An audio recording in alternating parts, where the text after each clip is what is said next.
to my YouTube channel. If you're new here, my name is Joan Fiona, and if you're a returning subscriber, welcome back. Karibu sana. So I'm continuing the series with the culture shock part 2, the culture shocks that I experienced in Zambia part 2. So if you have not yet watched part 1, please, I will link it up here, okay?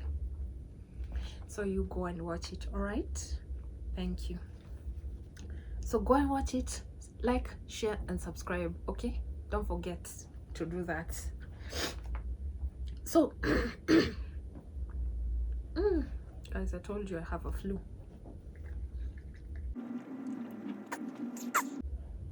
So now we get into the now real culture shock. That one was just shadow, okay? So let's just go to the real thing. So, and the culture shock that I experienced, yeah. Culture shock, I don't know which number this is, but I'm gonna continue. I'm just gonna continue. Another culture shock that I experienced was that Zambians, they sell water. Like, you see the way us, these vendors, they sell water to us on the streets. So Zambians, they sell water on the street, but they sell them in sachets. I think I have a photo. I will pin it here so that you can see. They sell them in sachet, yeah, for 1 kwacha. I think 1 kwacha is so cheap. It's like 6 shillings or 7 shillings depending on the rate. Can you imagine? Just for 7 shillings and you get water 500 ml. Can you imagine? So water is so cheap, but that was really, it really fascinated me the way they sell water in sachets. I've never seen that here in Kenya. I've only seen it on Nigerian movies, yeah. So to see it on a real, with my eyes, like something, this is something that happens on the streets, was a real culture shock for me. Okay. Guys, I'm sorry, my voice, I have a flu. Another culture shock that I experienced was the market women, they sell meat like on the street, like in the market, on the streets, yes, along the streets. You know the way in town the street vendors, they're always selling their things like fruits and what. That's how they sell the meat.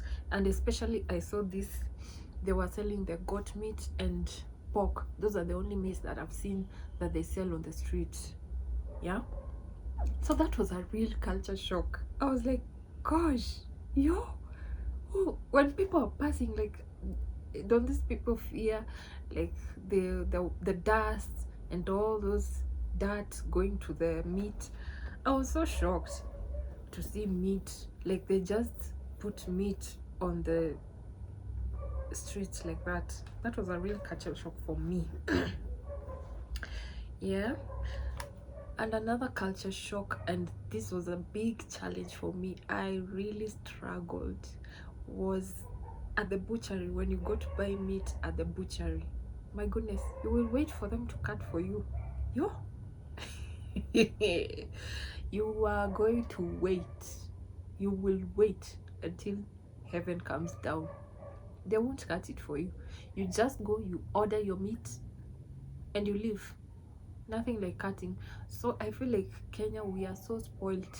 Me, when I'm going to the butchery, I go, I order my meat, give me meat for whatever amount that I want, and then I don't even, they ask you, should I cut or should I not cut? Because there are some people who don't like to be cut for their meat in the butchery.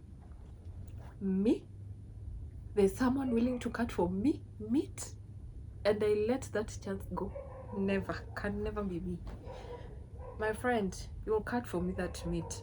So this was a really big challenge for me. Like, I'm going to buy meat and I'm going to cut it for myself. And even the fish, like here, I buy fish. If I want to go and buy fish, I will go buy and it's already cleaned, like they have removed the scales. If I want the fresh fish, they've already removed the scales. And if there's another there's another option where I can buy the fish when it's already fried.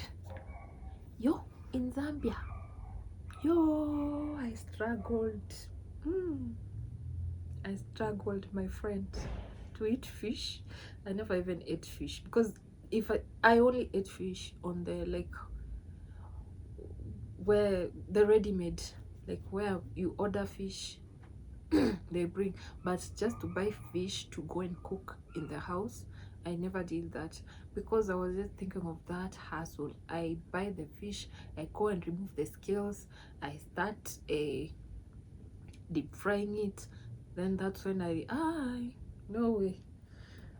So that's a challenge that I really had, cutting meat for myself and preparing fish from scratch for myself. Yo, that was a real struggle for me. Another one was the mama mboga. For mama mboga, we call them here mama mboga, but those are the women who sell the vegetables, the relish. You people, Zambians call them relish. Yeah, I mean, you're going to buy those vegetables, yeah, the green vegetables, and they won't cut it for you. Yo, so who's gonna cut these vegetables for myself? Who's gonna cut the rape, the skuma wiki? They call them rape. Who's gonna cut the skuma wiki for me? Man, I had a big challenge. I love to eat like green vegetables, but yo, I had a struggle. When I just think now I need to cook, I need to go buy the vegetables. Now I need to come remove those sticks, and now also cut for myself, cut for myself. Oh my goodness, man, I struggled. And then I've not even cut the meat for myself. Yo, baby girl suffered, I'm telling you. Baby girl has suffered in Zambia. Yeah, so that was a culture shock for me, and it was a really big struggle as well for me. Okay, another culture shock that I experienced is that the meat is so soft. Yes, the meat, even the cow meat, I feel like it cooks very fast compared to the ones here in Nairobi. I don't know, maybe it's just me, but that was a big difference that I saw. Another culture shock that I experienced, you know, prior to going to Lusaka, I had never seen this, or maybe I had seen, but okay, the only thing I saw close to this are the hot dogs. So their sausages, they are big, like the Hungarian sausages, they are big. Yeah, so I was shocked. I was like, this sausage for a whole person, for one person, it was so big. You guys, if Kenyans, you know how our sausages are, like they're not big. So in Zambia, they're like twice the Kenyan sausage, and it's also like fat, meaty. Okay, so that was a culture shock for me. And it tastes different. At first the taste was so funny, but now actually I came to love the sausages. I really came to love them. Yo, another culture shock. This is just food, guys. This is culture shock on food, so don't be shocked. The culture shock that I experienced, I've never seen this in my life ever since I was born until I went to Zambia. First of all, I saw this the first day I was going to Zambia. I went by road, so I saw this guy. It was lunchtime, so you know the way buses, they stop so that the passengers can buy their food, their lunch to eat. So this guy bought nshima, that's ugali, nshima, and sausage. Yo, me, I've never seen such thing ever in my life. But funny enough, I came to realize that that's a thing in Zambia. They eat shima and sausage, and life moves on. It's normal for them. Hmm? I was so shocked. That was a real culture shock for me. I don't know how that combination works, but it works for Zambians. It works. Yeah, it works. Let me tell you. So some things you see, you like you've never seen in your country, and you go to another country and you're like shocked, like, what is this? Like that, the first day I saw this guy, I was like, what is this guy doing? Like, you can't eat anything else, you just want to eat shima and sausage? How? Yo, that thing shocked me. But it's a thing. Apparently it's a thing. People do it, because I've not seen it once or twice. I've seen it a lot of times. People are doing it. People are eating shima and sausage, and life goes on. Yeah. And then they eat shima. These people, we thought that Kenyans, we eat shima. Yeah, shima is ugali. We thought that we eat shima. Zambians, they eat shima. I'm telling you, these people, they love shima. They love it. Okay, another culture shock. This one also on food. This one, I don't know if I should say it. I don't know, because I don't know if it's a lie or it's just the few people that I saw. Like 3 people. I saw 3 people. No, I saw 2 people actually. And then a friend of mine also told me that they do it. So I was shocked. I don't know if Kenyans do it. I don't know. Just comment down below. So I saw these ladies.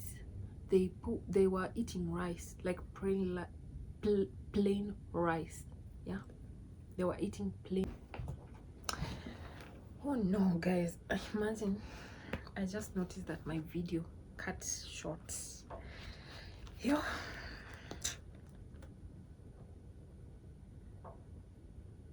So I have to go back, and the way I've explained myself. So I was saying, as I was saying, I saw these ladies, like 2 ladies of them.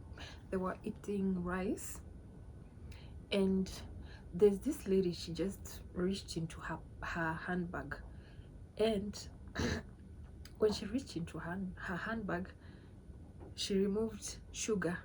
Okay, so when she removed sugar, I was like, what's going on? And then she just put it on sprinkled it on the rice. So I was like, what's going on? And then the other lady also, the one she was seated with, also did the same thing. So I was like, what's going on?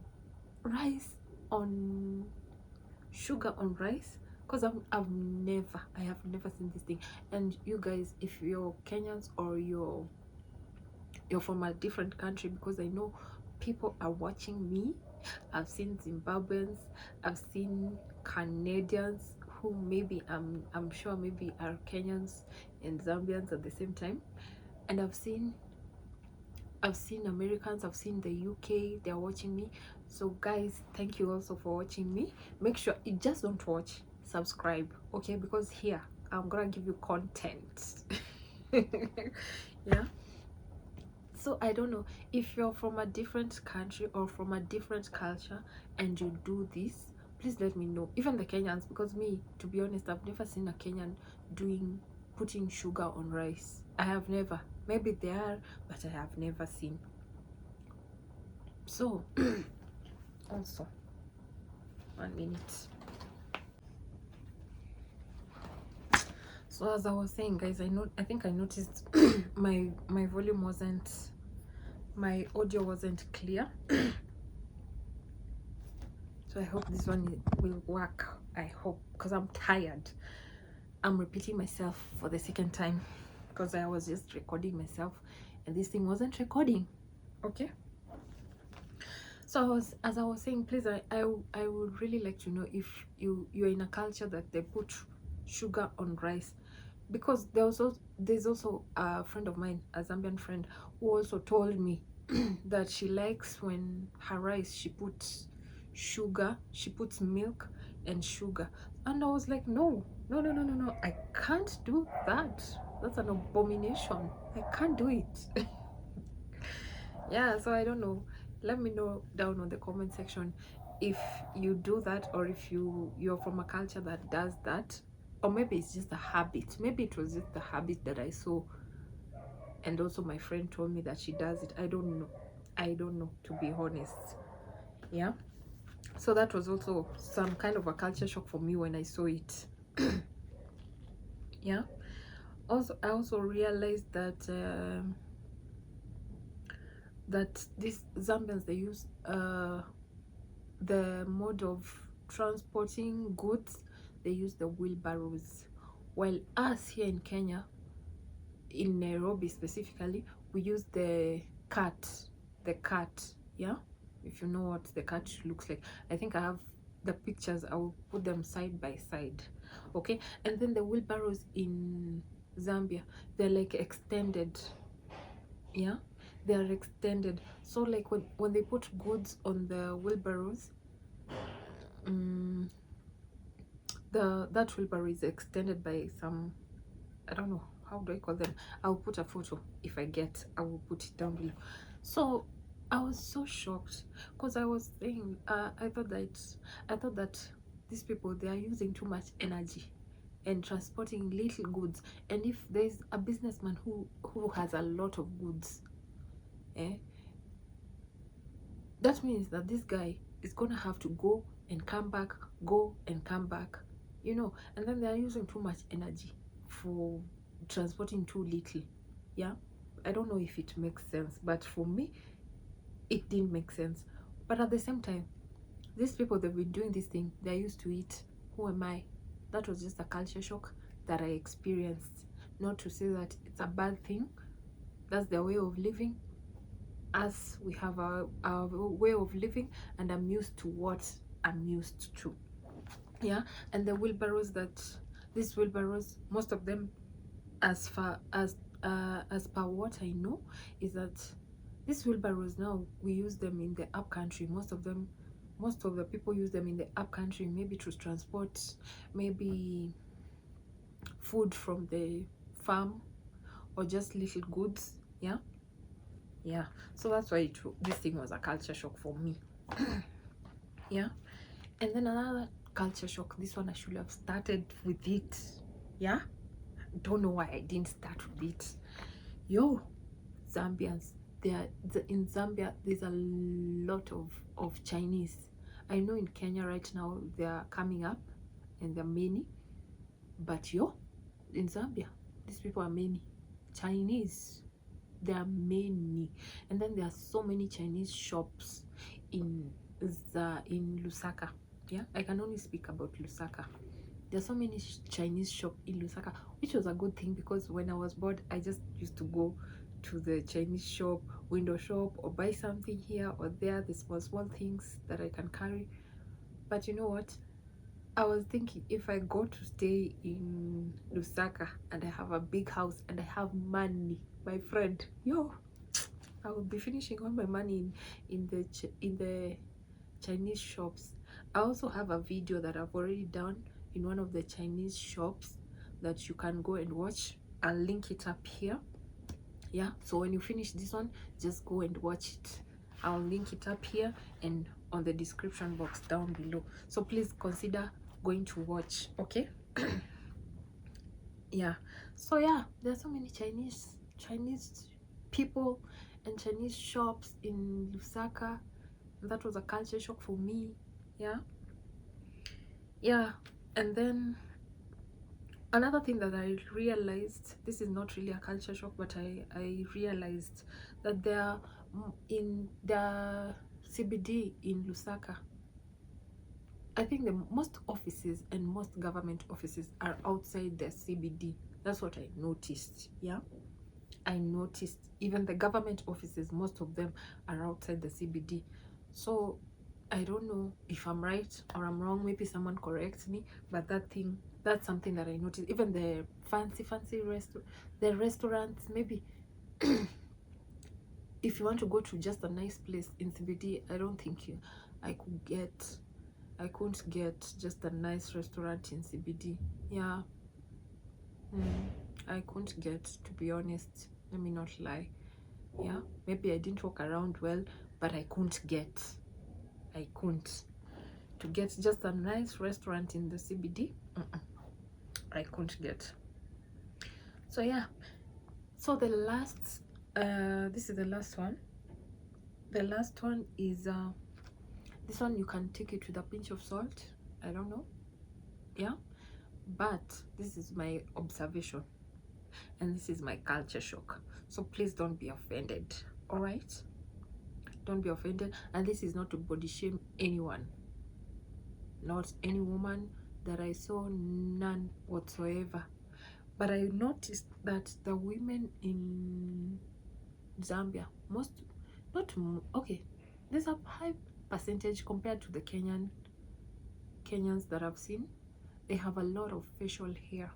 Yeah, the Zambian ladies, they have facial hair, like here, ndevu, the beards, and also here around. And also some that I saw a few, just a few, not many, that had chested hair, maybe around 3 or 4 that had chested hair, like a lot. Not just, when I'm saying this, I'm not saying just like 2 pieces of strand. Also me, I have like I think 2 pieces, 2 pieces. I have 2 strands of hair, of beard. And this one I noticed when I came from Zambia, and I was like, what's happening? Yo, or is it just in my imagination? These things have been here and I've never noticed. But I noticed last year when I came from Zambia. I noticed that's when I noticed that I had like 2 facial. And me, I always cut. I won't lie. I'm not that secure. I'm not that confident. So I really applaud these ladies who walk with their beards, who walk with their facial hair, their chested hair with pride. I really applaud them, because not so many people. I've already told you I have 2 strands and I cut them. I shave them. I don't have time. I shave them. I'm not that confident. So that was a real culture shock for me, because even here in Kenya, I've seen ladies with facial hair, but not as much as the way I've seen it in Zambia. And even the ratio is high compared to the Kenyan, the ladies who have facial hair. And when I say facial hair, guys, I don't mean like just strands. It's a lot. Yeah. So I really applaud those ladies. Yeah. But it was a real culture shock for me, seeing a higher percent of ladies compared to because Kenyans have never, I don't really see much. Yeah. So I think that's the last culture shock that I experienced. There are some, just a few here and there, but these are the main that I can say that I really like. I could spot them. I could just see and say, now this is a culture shock. Now this is different from what I'm used to. Yeah. So yes, guys, that's the end of this video. One thing I will say is that I really enjoyed my time in Lusaka. And one thing I regret is that I didn't come out from Lusaka, because I know life is happening outside Lusaka. Like, there are good things. And one thing I regret, I did go to Livingstone. Guys, I don't think anyone goes to Zambia and does not go to Livingstone. That was, hey, I'm not even proud to say that I didn't. I went to Zambia and I've not gone to Livingstone. But you know what? I know I'm gonna be back in Zambia, so I still have a chance to redeem myself. Yes. So yeah, that's the end of this video. Maybe when I'm back in Zambia one day, I don't know when I'll be back, but I know one thing, I'll be back, because I really love Zambia, and Zambia, I think, is my second home. I can say that for sure, proudly. I love Zambia. I love Lusaka. Yeah. So yes, that's the end of this video, guys. I hope you liked it, and that's the end of Lusaka series for me this year, 2023. maybe I might come back with something else. Lusaka series 2024, I don't know, only God knows. That question, ask God. Yes, so yes guys, I hope you liked this video. I hope you enjoyed it, and if you did, please comment down below. Let me know what you think. Let me know your thoughts. Let's interact. And one thing, don't forget to subscribe. Okay, subscribe, like, and share this video. Okay, that's the only way you can show that you're supporting me and my channel. All right guys, yeah, so see you on the next one. I'm really shooting this one late, and one thing, if you see this house, it's a mess because I'm in the process of packing, because I'm about to go somewhere. I'm gonna start my December in a very big bang because it's my birthday month. Yes. So I hope you did enjoy this video guys, and if you have not yet watched part 1, please go and watch it. I've already linked it down below.